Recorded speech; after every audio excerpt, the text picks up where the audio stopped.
filosófico, conhecido como filosofia medieval, vai desde o início do cristianismo, século I depois de Cristo, até a tomada de Constantinopla pelos turco-otomanos e o início das grandes navegações no século XV depois de Cristo. Vocês podem reparar que o início da filosofia medieval começa dentro do que a gente chama de filosofia antiga, porque o foco nessa divisão histórica da filosofia é na temática, na preocupação filosófica, ou no estilo de fazer filosofia. No caso, ainda existiam filósofos estoicos, epicuristas em Roma, mas enquanto eles estavam lá fazendo o seu estilo de filosofia, já existiam outros filósofos formando essa filosofia nova, que é uma filosofia voltada para explicar racionalmente a fé cristã.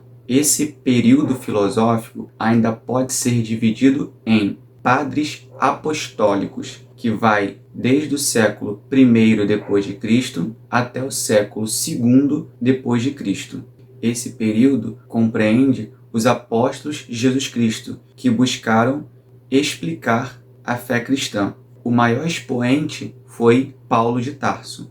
Paulo tinha uma formação intelectual antes de se converter ao cristianismo e utilizou desse conhecimento que ele já tinha para evangelizar e explicar as palavras de Jesus Cristo para os novos convertidos. Outro período é o período dos padres apologistas, que vai do século II depois de Cristo até o século III depois de Cristo. Nesse período histórico, já são cristãos preocupados em fundamentar a fé cristã e defender essa fé dos críticos e também das heresias, que seriam interpretações erradas das palavras de Jesus Cristo e da Bíblia. Eles buscaram converter os pagãos, explicando que a fé cristã é um tipo de filosofia natural, superior à filosofia greco-romana vigente na época.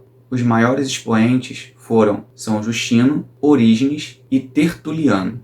O terceiro momento é a filosofia patrística, que vai desde o século III depois de Cristo até o século VIII depois de Cristo.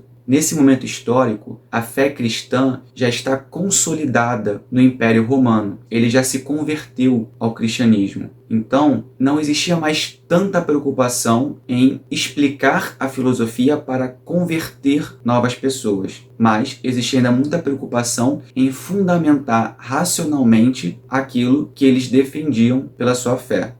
Uma grande característica desse período foi a utilização da filosofia de Platão para justificar racionalmente os valores de fé cristãos. De uma certa forma, eles tentavam purificar a filosofia de Platão, esquecendo ou adaptando a parte pagã e ficando com aquilo que dava para se aproveitar, que respeitava os dogmas cristãos. O maior expoente foi Santo Agostinho de Hipona. O quarto e último momento é a filosofia escolástica, que vai desde o século VIII depois de Cristo até o século XV depois de Cristo. O foco permanecia sendo a explicação racional, a fundamentação racional das verdades cristãs. A grande diferença é que nesse momento o principal teórico que sustentavam essas explicações era Aristóteles e não mais Platão. O maior expoente desse período foi Santo Tomás de Aquino. Vale destacar que nesse período histórico, como vocês devem ter percebido, as questões filosóficas estavam submetidas à teologia. O papel da filosofia nesse período era basicamente explicar ou refinar, através da razão, algumas verdades teológicas que já eram aceitas pelos crentes.